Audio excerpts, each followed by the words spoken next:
Ujumbe wetu wa leo unakwenda kuwahusu viongozi wa makanisa ambao ni wanaume. Uko mchungaji mwanaume, nabii, mtume, mwinjilisti pamoja na mwalimu. Sikiliza ujumbe wa siku ya leo, unakuhusu wewe baba ambaye ni kiongozi wa kanisa. Tukisoma kwenye kitabu cha Timotheo wa kwanza, sura yake ni ile ya 3 na mstari wake ni ule wa 4 mpaka ule wa 5. Neno la Bwana linasema hivi: mwenye kuisimamia nyumba yake vema, ajuaye kutiisha watoto katika ustahivu.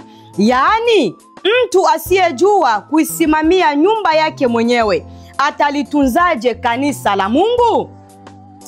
Neno la Bwana linasema ya kwamba wewe kiongozi mwanaume wa kanisa, cha kwanza unahitajika uwe ni baba ambaye unajua kuisimamia nyumba yako mwenyewe vyema.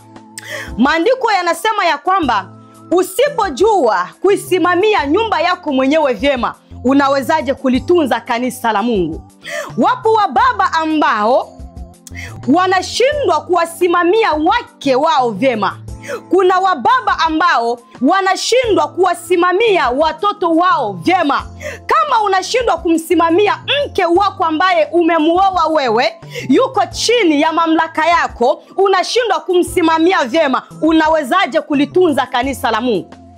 Unashindwa kuwaongoza watoto wako, unashindwa kuwasimamia watoto wako, unawezaje kulitunza kanisa la Mungu? Kuna wababa ambao nimewachunguza sana, wainjilisti pamoja na wachungaji. Utakuta huku wanasema ya kwamba Mungu anakataza mapambo ya kidunia, lakini huku anazungumza kwa mdomo. Cha ajabu, ukija kumwangalia mke wake bado anaishi kwenye mapambo ya kidunia.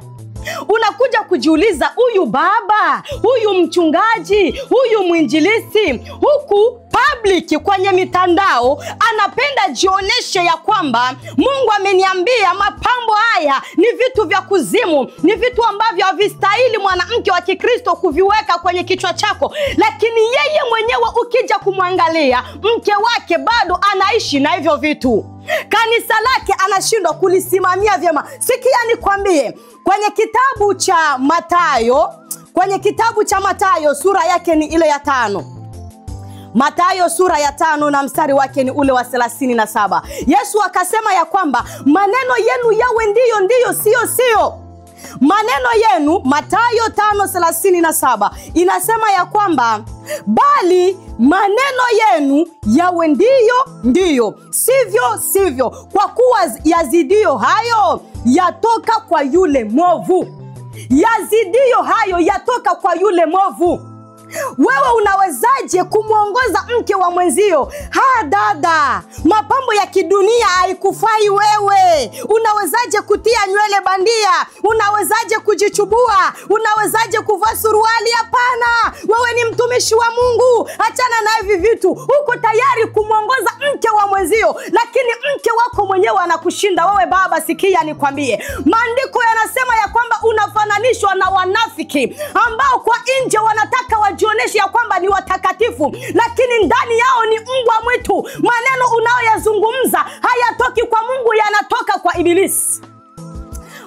Biblia inasema kwamba usipojua kuisimamia nyumba yako vyema, unawezaje kulitunza kanisa la Mungu? Wewe mchungaji ambaye huko tayari kuzungumza maneno ambayo hutaki mke wako ayafanye, hutaki watoto wako wayatii, wewe baba unalinganishwa na mchungaji asiyefaa.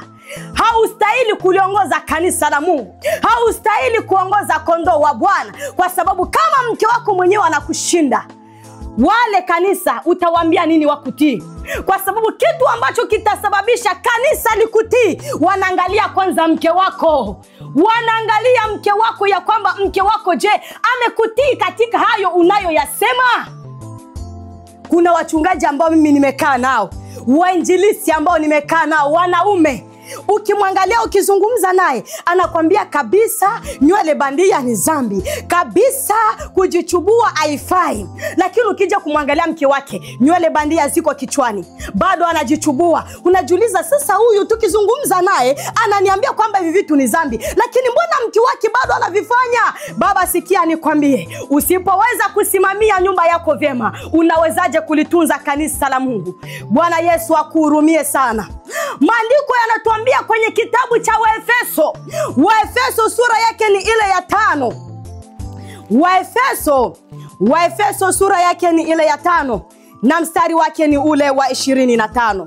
Waefeso 5:25 inasema hivi: enyi waume wapendeni wake zenu kama Kristo naye alivyolipenda kanisa akajitoa kwa ajili yake, ili kusudi alitakase na kulisafisha kwa maji katika neno, hapate kulileta kanisa tukufu lisilo na ila wala kunyanzi wala lolote kama hayo, bali liwe takatifu lisilo na mawaa.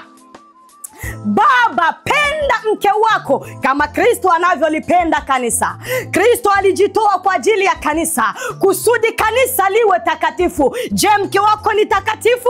Mke wako ni mtakatifu kuanza ndani na nje, vile ambavyo Kristo anapenda kanisa lake lisiwe na kunyanzi, kanisa lake lisiwe na mawaa, kanisa lake liwe takatifu. Ni kweli wewe baba unalinganishwa na Kristo. Kama vile Kristo anavyolipenda kanisa lake, ndivyo na wewe umpende mke wako, mtunze katika neno.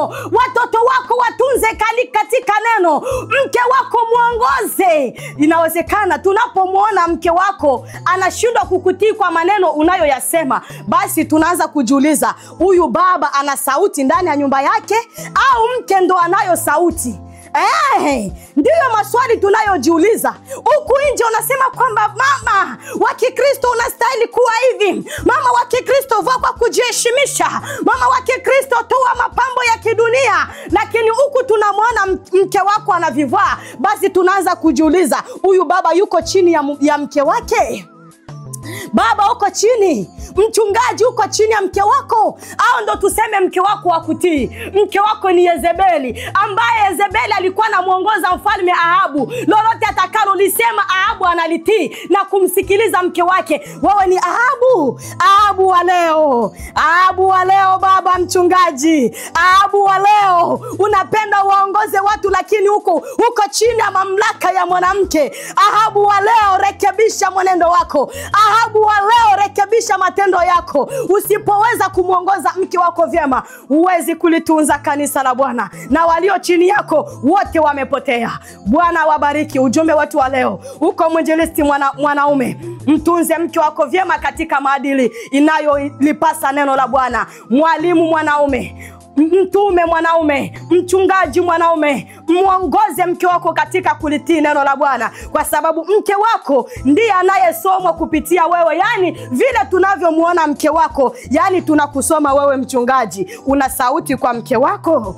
Mke na wewe pia mtii mume wako, ili tupate kujua ya kwamba ni kweli unamtii mume wako. Bwana wabariki katika jina la Yesu. Amen.